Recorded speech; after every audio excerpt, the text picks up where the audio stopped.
স্বাধীনতা, আজাদী, স্বতন্ত্রতা, কত সুন্দর এই কথাগুলি। এই স্বাধীনতাকে পাওয়ার জন্য হাজার হাজার ভারতবাসী দেশের জন্য প্রাণ দিয়েছেন। অনেকে দেশের অভ্যন্তরে বন্দী হয়ে জেল খেটেছেন।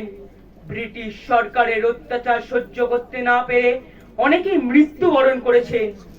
এদের প্রতি অত্যাচারের কথা ভারতবাসী বা এদের আত্মীয় স্বজন কিছুটা হলেও জেনেছে, কিন্তু এমন অনেক ভারতীয় বিপ্লবী বন্দী ছিল যে তাদের মৃত্যু বা তাদের উপর যে অমানবিক অত্যাচার হতো সেই কথা না জানতে পারত ভারতবাসী, না জানতে পারত তাদের আত্মীয় স্বজন। তাদের মৃত্যু কোনো স্বাভাবিক মৃত্যু ছিল না, তাদের মৃত্যু ছিল বিভীষিকার মতো। সেই সময় ব্রিটিশ সরকার হাজার হাজার ভারতবাসীকে বন্দী করে সেই জেলের পিছনে কি নৃশংস অত্যাচার চালাতো তা আমাদের কল্পনার বাইরে। কেন এই জেল তৈরি করেছে ব্রিটিশ সরকার তারও একটা ইতিহাস আছে। সেই সময় ব্রিটিশ সরকার হাজার হাজার ভারতবাসীকে বন্দী করে কোথায় রাখলে এদের প্রতি অত্যাচারের কথা ভারতবাসীর কাছে পৌঁছবে না, এই কথা তারা চিন্তা করেই তারা ঠিক করলো ভারত ভূখণ্ডের বাইরে এই বন্দীদের নিয়ে যেতে হবে। 1857 খ্রিস্টাব্দে সিপাহী বিদ্রোহের দমনের পর ইংরেজরা বেশ ভয় পায়।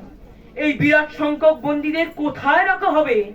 তারা ঠিক করলো লোক চক্ষুর আড়ালে নির্জন আন্দামানে বন্দীদের নিয়ে যেতে হবে। দফায় দফায় বন্দীদের আন্দামানে পাঠানো হলো। অকথ্য অত্যাচার থেকে মুক্ত জীবন লাভের আশায় বন্দীরা নানা ভাবে পালিয়ে যাবার পথ খোঁজে, কিন্তু হায়, পথ তো তারা পায় না। পালিয়ে যাওয়ার সময় নানা বিপদের সম্মুখে পড়ে তাদের মৃত্যু হয়। এদিকে ভারতের নানা প্রান্তে বিদ্রোহ শুরু হয়ে গিয়েছে, দলে দলে বিদ্রোহীদের বন্দী করা হচ্ছে। সেই সময় তৈরি হয় এই সেলুলার জেল। এই সেলুলার জেল তৈরি হয় 1896 খ্রিস্টাব্দে। এই জেল তৈরি করা শ্রমিক ছিলেন কয়েদিরা স্বয়ং।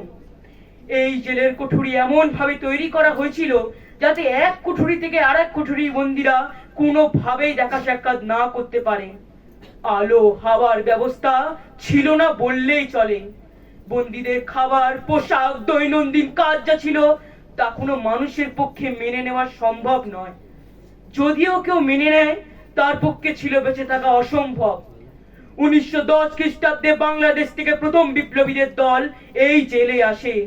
মানুষের ধারণা হয়ে গিয়েছিল এই জেলে যে একবার যাবে সে জীবিত অবস্থায় দেশে ফিরবে না। এমনই নির্মম ছিল সেই জেলের অত্যাচার। কয়েদিরা যদি একটু অবাধ্য হয় তবে তাকে দিনের পর দিন কঞ্চি খাইয়ে রাখা হতো। তারপর ছিল বেত্রাঘাত, ঝুলিয়ে রাখা, কাজের পরিমাণ দ্বিগুণ করে দেওয়া, যা আমরা স্বপ্নে দেখলেও আঁতকে উঠব। এখানে কত হাজারে হাজারে বীর বিপ্লবী অকুত্থ অত্যাচার সহ্য করতে না পেরে নীরবে প্রাণ দিয়েছেন। এখানে কয়েদিরা ছিল সরকারের গোলাম। এখানে একজন খুনি আসামি আর স্বাধীনতাকামী বিপ্লবী দুজনে একই শ্রেণীর কয়েদি ছিলেন। এদের দেহের রক্ত ঝরিয়ে সরকারি কোষাগার পূর্ণ করাই ছিল ব্রিটিশ সরকারের একমাত্র কাজ। যে অফিসার বন্দীদের যত পিটিয়ে যত কাজ আদায় করতে পারবে সে তত দক্ষ অফিসার। আর দক্ষ অফিসার হতে সকলেই চায়, তাই কাজের পরিমাণ বেড়েই চলতো।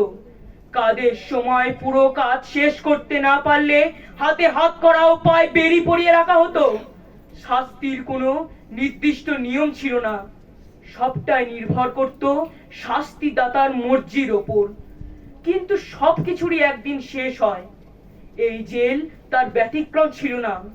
সেই ব্যতিক্রমী দুঃসাহসিক ঘটনাটি হলো শের আলী কর্তৃক লর্ড মেয়ো হত্যা। পরিণামে তার অবশ্য ফাঁসি হয়েছিল, তাতে কি?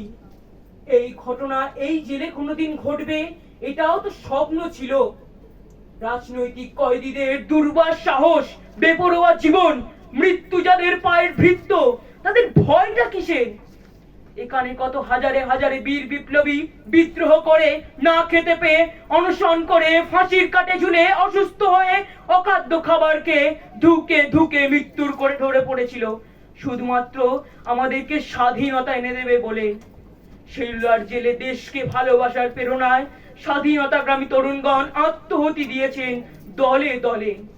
তাই বন্ধুগণ, আমরা বলতেই পারি, জাতি, ধর্ম, বর্ণ নির্বিশেষে প্রতিটি ভারতীয়দের কাছে সেলুলার জেল হলো এক তীর্থস্থান। তাই আমার মনে হয়, যারা এই ঐতিহাসিক সেলুলার জেল দেখতে যান বা আসেন, তাদের কাছে আমার বিনীত অনুরোধ, তারা যেন কয়েক বিন্দু অশ্রুপাত করে সেই সব মহান আত্মার উদ্দেশ্যে তর্পণ করেন। আজ যে আমরা মুক্ত কণ্ঠে বলতে পারছি ভারতবর্ষ আমার দেশ, আমার মা, তা কেবলমাত্র তাদেরই জীবনের বিনিময়। বন্দে মাতরম, বন্দে মাতরম, বন্দে মাতরম। নমস্কার।